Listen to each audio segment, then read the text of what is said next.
What is up, YouTube? What is going on? This is WiFiWillie of the Raiders Rundown. And hey, there's a lot of talk going on that the Raiders seriously might get Stephon Gilmore, former Patriots, played for the Panthers last year.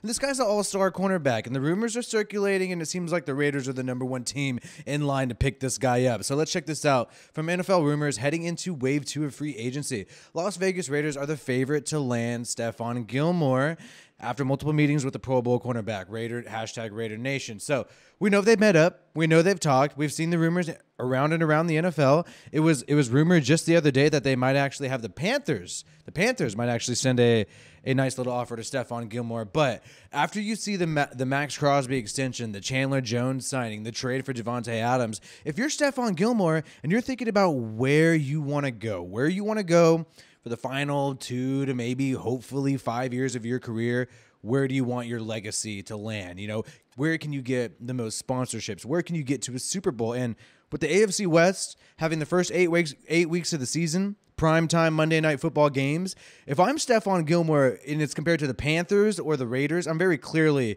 going to choose the Raiders, right? So, you know, hopefully he still comes to this team, but there are also rumors that the Bengals could be interested in Stephon Gilmore, and this makes it tough if you're Stephon Gilmore, because then you're having the former AFC championships come after you along with the Raiders. Which direction do you choose? And you know the Bengals are going to be in a lot of primetime games just like they were last year. So this is Evan Massey on Twitter. The Raiders are still considered the favorites to sign cornerback Stephon Gilmore per source and have a strong offer on the table, but there are still other teams in play, including the Bengals. A decision should be made soon. Now, I'm going to go over Stephon Gilmore, his stats, a lot of other cornerbacks on the Raiders team, in particular Trayvon Mullen, because I'm personally wondering, does the Stephon Gilmore move spell the end for Trayvon Mullen? I mean, if we do get Stephon Gilmore, how do you justify having Trayvon Mullen still on this team, especially since the Raiders made the trade for Colts cornerback Rocky Sin, and they also have, you know, a really talented cornerback in Anthony Everett, former Raven. They paid him $4.5 million. We're going to get into everybody's stats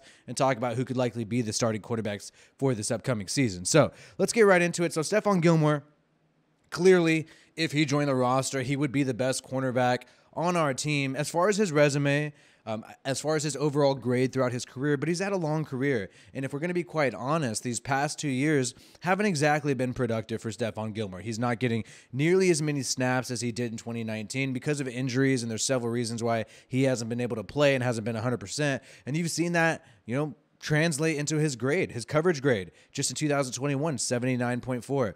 Not as hot as he was in 2019, that great all-pro season that he had with the New England Patriots. 2020, 58.5. That's when he started regressing with the Patriots. Still played a good amount of snaps, about 600, but not that usual starting 900 snaps. So as Gilmore has played less, he has actually graded less and had worse statistics. And that makes sense in terms of interception and pass breakups, but from my perspective, he must have been hurt while still playing in 2021 and 2020 if he's going to have that low of a grade, you know, that grade despite having less snaps. That's kind of interesting. 31 years old. Where does he want to end? Where does he want to end his career, right? Does he want to end it in Vegas at 31 years old? I think that'd be a great idea. 11-year veteran, could be a leader for some of these young guys like Rocky Sin, people like Anthony Everett, who's not young, but still 27 years old. And we'll get into Anthony Everett in just a second. But PFF is projecting this guy will make $12.5 million a year. I've seen even numbers circulate from $16 million a year. Who knows what Mark Davis might do? I have become more confident in Mark Davis, more happy about some of the moves he's made. Check out that Davante Adams contract. We'll get more into that on Monday and Tuesday. But Davante Adams is only going to count $8 million towards the cap for this year. And it's because of the bonuses and things like that and the fully guaranteed money why Mark Davis was able to do that, and Dave Ziegler. So hey, maybe we can work some magic with Stephon Gilmore and Derek Carr as well. But I was very impressed. I'm not going to lie, because Mark Davis hasn't done that. Typically, we have high cap numbers for our players, not as many bonuses, but complete opposite with Davante Adams, and I hope this trend continues so we can build a superstar roster, a Super Bowl roster for sure. Checking out Trayvon Mullen, his previous 3 years compared to Stephon Gilmore, you're going to see lower grades. I don't think he's ever graded above in the 80s in his whole entire career. Trayvon Mullen has only had 3 seasons in the NFL. This upcoming one will be his 4th. He weighs a little bit less than Stephon Gilmore, despite being an inch taller. But 2020, he had a really great year. I know it was the year where there was no crowd in the stands, but had the most pass breakups he's ever had. And I remember specifically against the Chiefs, that primetime game, him making that great interception.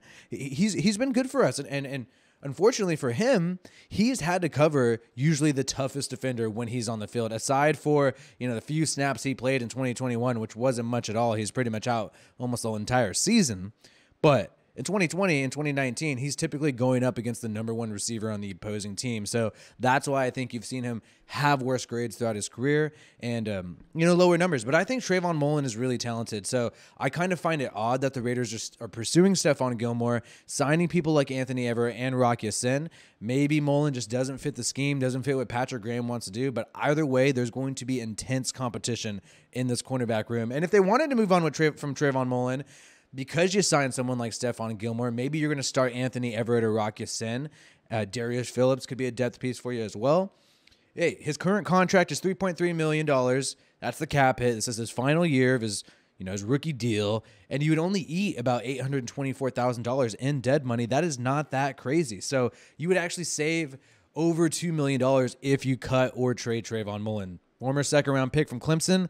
Let's see what happens. I hope he stays, man. I think this guy, he knows talented NFL people. He's friends with Antonio Brown. You've seen the videos of him training with him, covering Antonio Brown on his free time, cousins with Lamar Jackson. I just think he's deep in the industry. I think he's really talented. I just think injuries have set him back. And I just wouldn't close the door on this guy. I just really wouldn't. So even if we did get Stephon Gilmore, I wouldn't close the door on this guy. I'd try to work something out. But because he's a second-round pick from Clemson, deep in the industry, I think he personally believes in the event that the Raiders do not start him, I think he believes he could excel and start for another team, and I think so as well. So there is a probability of them trading him if they're not going to start him. But this is all if. This is all if. We'll see what happens. Maybe he beats out Anthony Everett or Rocky Sin.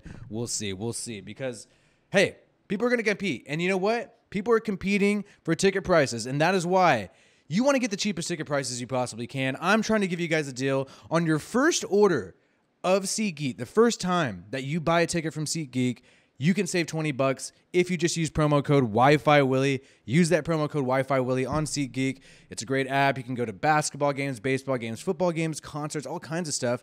Just check out the events they have in your local area and save $20. Save $20 when you use my promo code WiFiWillie, and you could use that for a long time if you know other friends who are going to use SeatGeek for the first time. But for your first time, make sure you just save $20. It's just smart thinking, smart stuff to do using my promo code WiFiWillie. Yeah, just had to give a shout out for that one. But we got more cornerbacks we got to get to and talk about. Anthony Everett, this guy is a speed demon. He wants to start.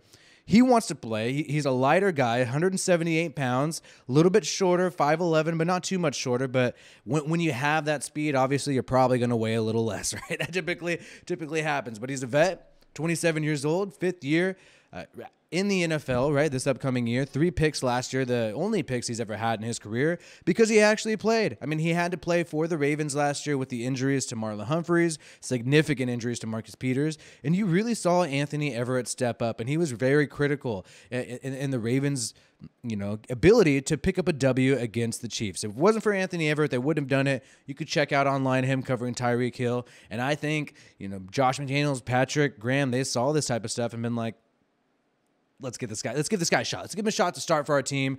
1-year deal. So you got Trayvon Mullen, last year of his contract. Rocky Sin, he's going to be on his last year. And then you have Anthony Everett as well. I don't know what a potential deal with Stephon Gilmore would look like, but perhaps 1 to 2 years, more likely 2. But this is going to be like a scouting year. Like whoever does the best on our team in cornerback will be with us in the future, and we'll see if Anthony Everett could be that guy, picking up 8 pass breakups last year, along with 3 interceptions, the most in his career, and making $4.5 million this year. Rocky Sin, he wants to be that guy. This guy was the 34th pick in the NFL draft in 2019. He was the second round pick for the Colts. 25 years old still, same age as Trayvon Mullen, 4th year in the NFL, same amount of experience. Him and Trayvon Mullen are from the same draft class.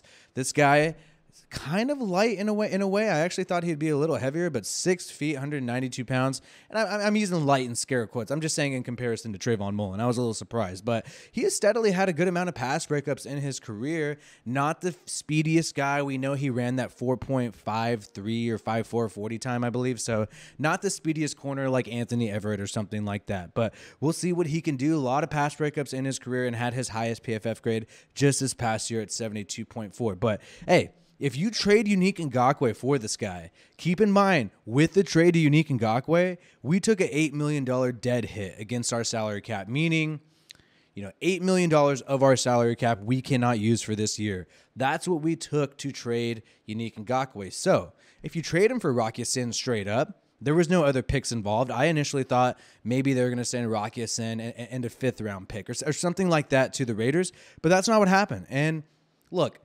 McDaniels, Patrick Graham, they want to look good, and one way to look good is if this guy, Rocky Sin, starts and is very successful for the Raiders. He's going to cost $2.5 million this year.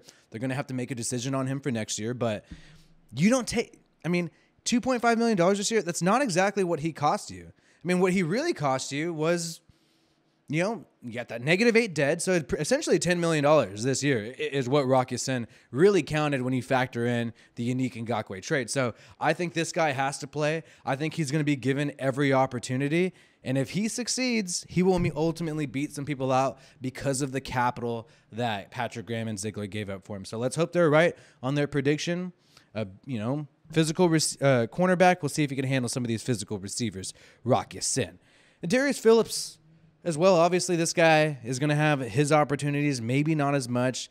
$2.2 million a year. Yes, he's making, a similar amount to Mullen, to Rocky Sin, but, not as many guarantees. He was a free agent. He was actually our first free agent signing, but this guy's still young, 25 years old. And what I found really weird is how he randomly had 4 picks in 2019, but despite playing no snaps, like 108 snaps. So the second least in his career, he had 4 picks. That's really crazy. That's why he has that insane 83.8 coverage grade.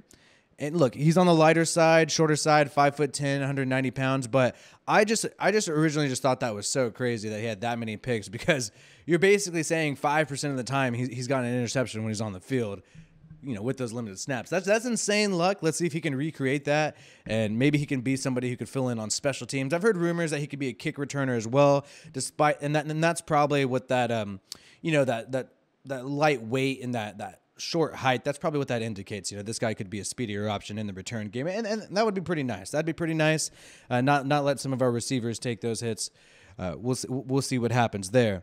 And you can't sleep on Nate Hobbs. I know it's only going to be his 2nd year in his career, but he had a fantastic rookie year. One of the top rookies in zone coverage, 75.8 coverage grade, 8 pass breakups, 3 interceptions. Actually, correction on that. I saw that he had one of the top, I think it was top yardage defended in man coverage, but that was very misleading because Gus Bradley was in zone coverage most of the time. So you can say he did well in man coverage, but that's probably because all year he probably had maybe 100 snaps in man coverage, if anything, right? But Nate Hobbs is going to be given his opportunity, not making that much, $900,000 cap hit, $227,000 dead money. Look, this guy shined for the team. The people really liked him. I know we have the speeding tickets and all that, but man, that's nothing compared to some problems a lot of these other NFL players have.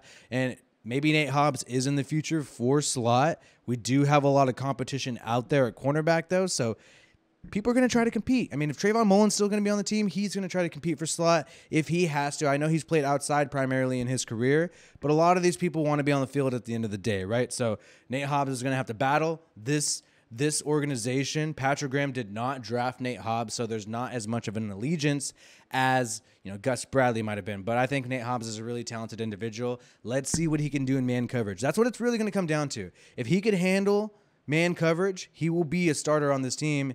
But if he can't, maybe one of these guys who we picked up will swoop in. We'll have to see what happens. But let me know what you guys think. Raider Nation, who do you think is going to start at cornerback? If you had to guess today, maybe even throw Gilmore in there if we're very certain that he's going to join the team. The Bengals are fighting for him right now. If I had to guess personally, I mean, who I would want to see, I would like to see something like Gilmore, Anthony Averett on the outside with Nate Hobbs in the slot. I'd like to see that. Who knows, though? You could even have a combination where it's Gilmore, Rocky Sin, and maybe Averett goes into the slot. I don't know. Let me know who you think is going to be the projected starting cornerback lineup. And I think once we figure out what happens with Stephon Gilmore, we'll have a clearer picture of what that could possibly look like. But hey, my name is WiFiWillie of the Raiders Rundown. I hope you enjoyed this video.